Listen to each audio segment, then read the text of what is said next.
Mon podcast IMO.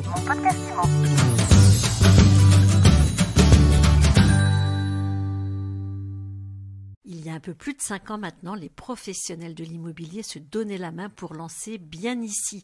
Aujourd'hui, ils investissent 23 millions pour accélérer le développement de leur portail d'annonces immobilières. Eh bien, on en parle tout de suite avec Cyril Janin, président de Bien Ici. Bonjour. Bonjour Ariane. Et David Benbassa, directeur général de Bien Ici. Bonjour Ariane. Vous venez d'annoncer cette levée de fonds de 23 millions, une somme considérable. Pourquoi ce nouveau tour de table? Expliquez-nous. Cette raison, elle est simple. L'aventure, elle est magnifique. Qui a été fait en 5 ans, ça a rarement été fait dans le secteur des portails immobiliers en France, tant en France qu'à l'étranger. Pour donner juste un ou deux chiffres, on a fait 110 millions de visites sur l'année dernière, en croissance de plus 30%. On a généré aussi plus 30% de leads qualifiés à nos clients agents immobiliers. On a été chercher 2000 nouveaux clients qui ont rejoint Bien Ici. Et cette levée de fonds, finalement, c'est pour accélérer cette croissance. On a comme ambition de recruter encore 2000 agents immobiliers en plus. On souhaite encore faire plus de 30% en termes de contacts générés à nos clients. Et il faut aussi préciser que cette augmentation du service, la qualité du service, elle ne se fait pas au détriment des agents immobiliers. C'est-à-dire qu'on n'est pas là pour augmenter les prestations. L'objet, c'est vraiment leur apporter le meilleur rapport qualité-prix du marché. Et donc pour ça, il faut continuer à investir. On a une techno assez incroyable avec une cartographie 3D propriétaire. On n'a pas besoin de donner de l'argent à Google Maps tous les ans. On a notre propre carto et on veut la faire évoluer. Donc ça, c'est la première raison de cette augmentation du capital de Bien Ici. Donc c'est plus de moyens au niveau technique, c'est plus de moyens au niveau humain. On a une trentaine de recrutements qui sont prévus dans l'année. Toujours des commerciaux terrain, notamment en région PACA, à Marseille par exemple, où on n'a pas encore de commerciaux sur place, une dizaine de développeurs informatiques, et puis différentes populations, administration des ventes, au marketing. Donc on a 30 postes ouverts sur cette année. Et puis ensuite on veut continuer pour faire croître cette audience. On veut aussi continuer à investir en communication, puisque finalement Bien Ici est bien connu des professionnels, mais pas encore assez à notre goût auprès des particuliers.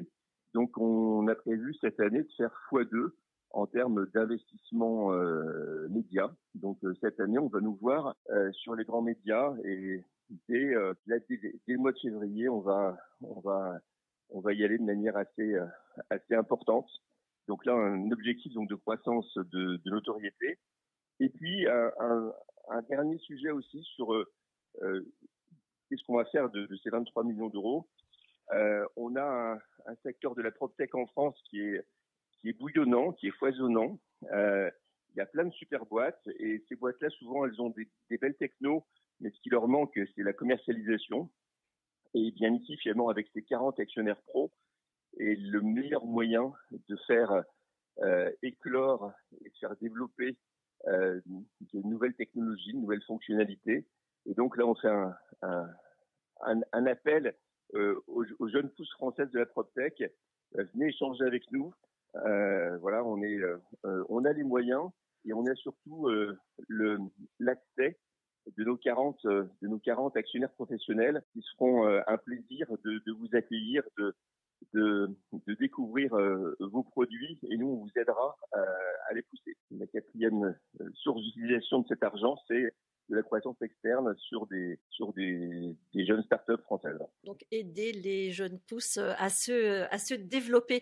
Vos concurrents aujourd'hui, qui est-ce que vous avez en ligne de mire concrètement? C'est Le Bon Coin, c'est Se Loger? On les regarde sans les regarder. On n'est pas pareil qu'eux. Nous, on est un peu comme une coopérative. Quand j'étais gamin dans le nord de la France, j'allais à l'épicerie locale, c'était la coopérative alsacienne, où on aidait à déballer les cartons, on ramenait les bouteilles de verre. Et finalement, Bien Ici, c'est un peu ça. Nous, on n'a pas d'objectif de croissance de chiffre d'affaires, de TRI, de rendre de l'argent à des fonds américains ou de verser un max de dividendes. C'est pas du tout ça. Donc les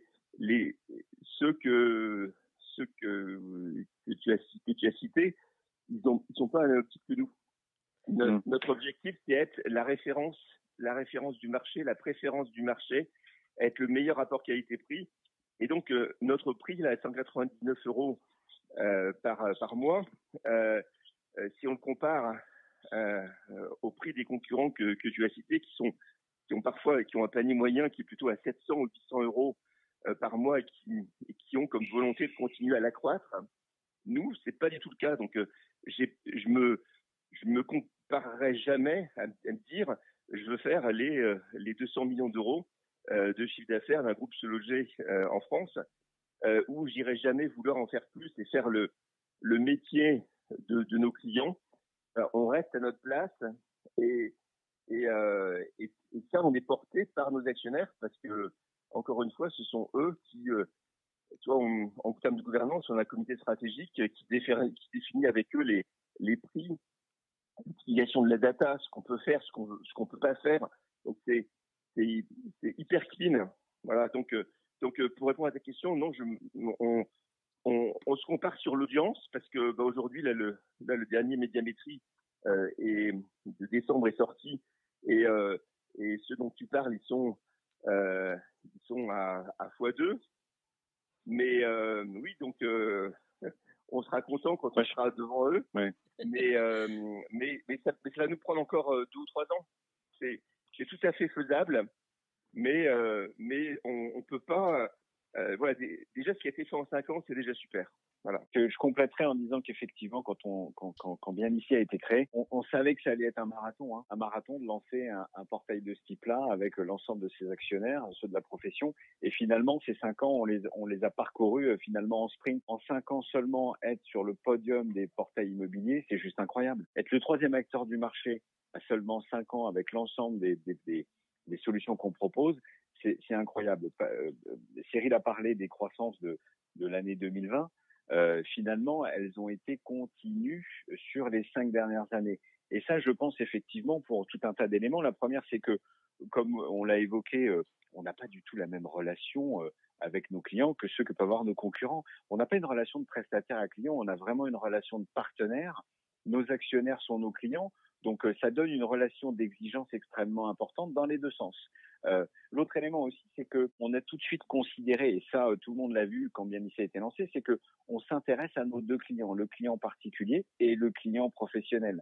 On s'intéresse à avoir une expérience de navigation, une expérience de recherche qui, au final, vont faire gagner du temps aux clients. Tout ce qu'on a imaginé, tout ce qu'on a fait, que ce soit effectivement l'intégration de la cartographie, toutes les fonctionnalités issues de la carte, la recherche par temps de trajet qu'on a été les premiers à sortir, l'ensoleillement.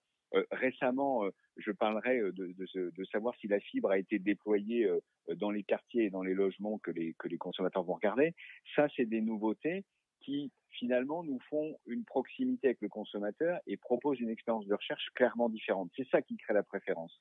Et côté professionnel, effectivement, toujours être dans le souci d'un modèle qui va leur servir et leur apporter, effectivement, dans un rapport qualité-prix, je dirais le plus de contacts qualifiés. Ça, c'est un enjeu au quotidien et c'est ce qui nous anime depuis 5 ans. C'est presque une mission qu'on s'impose et effectivement, les professionnels le voient bien et c'est pour ça aujourd'hui qu'ils se disent faut continuer à investir et finalement poursuivre et accélérer finalement, parce que c'est ça l'enjeu, cette belle aventure, parce que ce qu'on vit depuis 5 ans, c'est une aventure formidable. Mais alors poursuivre et accélérer en pleine crise sanitaire quand le marché va pas tarder à se calmer, quand Jean-Marc Torolion parle de la fermeture de 3000 agences compte tenu du contexte dans les mois qui viennent, ça vous a pas fait peur? Je dirais, non seulement ça nous a pas fait peur, mais je trouve que c'est un signal extrêmement positif pour le marché. Ce qu'on a vu sur l'année 2020, qui a été quand même chahuté, c'est que la recherche immobilière, la préoccupation majeure des Français sur l'immobilier s'est finalement jamais arrêtée. Certes, pendant le premier confinement, on a eu une baisse d'audience, mais finalement qui sont arrivés à un plancher assez rapide. Et ensuite, l'audience a augmenté. La recherche immobilière, finalement, ne s'est jamais arrêtée.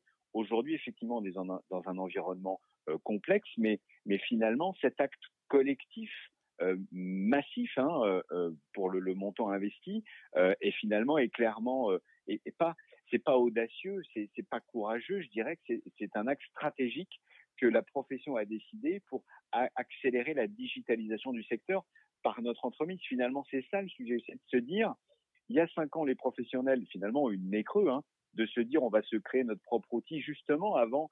Rappelez-vous, ça a été fait avant la concentration du marché, les rachats d'Avendre à louer par Le Bon Coin, les rachats de Logikimo par Se Loger, de se dire que les professionnels vont se créer leur propre outil.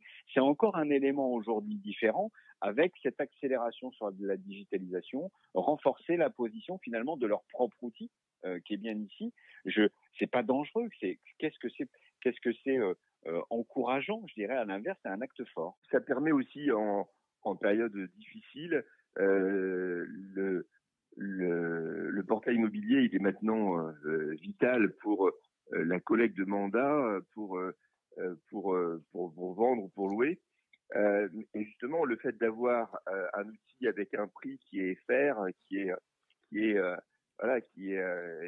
pas surévalué, qui est pas boosté avec des mises en avant tous les jours un peu artificielles et ainsi de suite, le fait d'avoir un bon service, un bon rapport qualité-prix, c'est un atout quand le marché se durcit, d'avoir un portail à 199 € par mois avec un super rapport qualité-prix.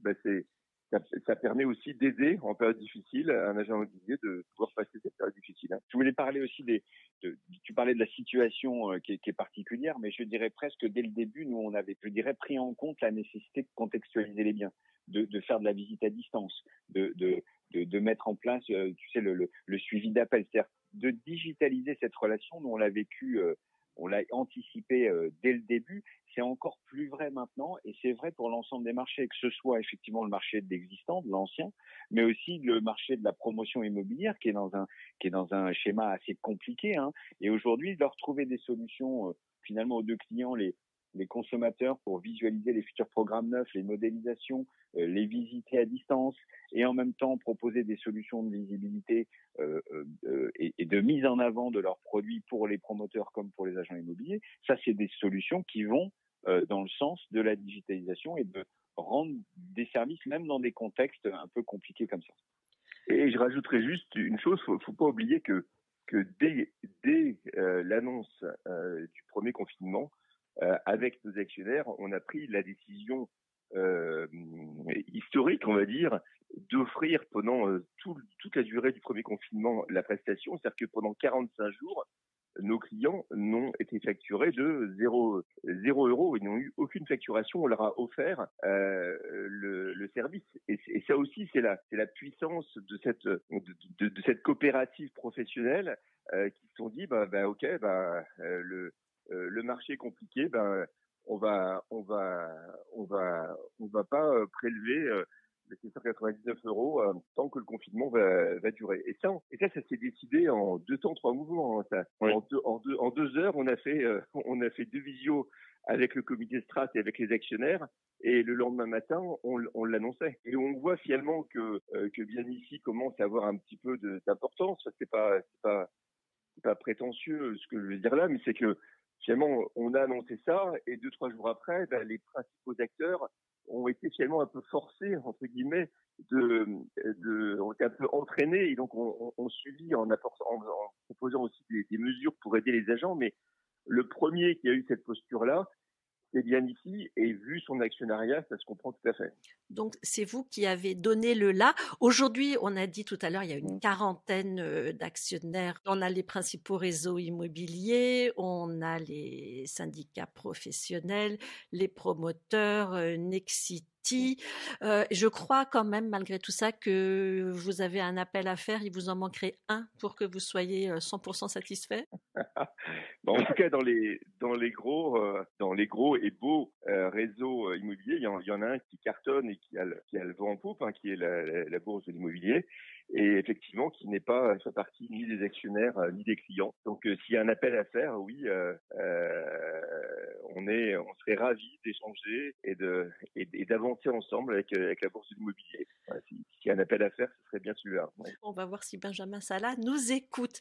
Merci à vous deux d'avoir été dans mon podcast IMO aujourd'hui. Je rappelle que j'étais avec Cyril Janin et David Benbassa, le duo de choc de Bien Ici. Mon podcast IMO.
5 ans maintenant, il y a un peu plus de 5 ans maintenant, les professionnels de l'immobilier se donnaient la main pour lancer Bien Ici. Eh bien, aujourd'hui, ils investissent 23 millions pour accélérer le développement de leur portail d'annonces immobilières. On en parle tout de suite avec mes invités, Cyril Janin, président de Bien Ici, bonjour, et David Benbassa, directeur général de Bien Ici. Bonjour David.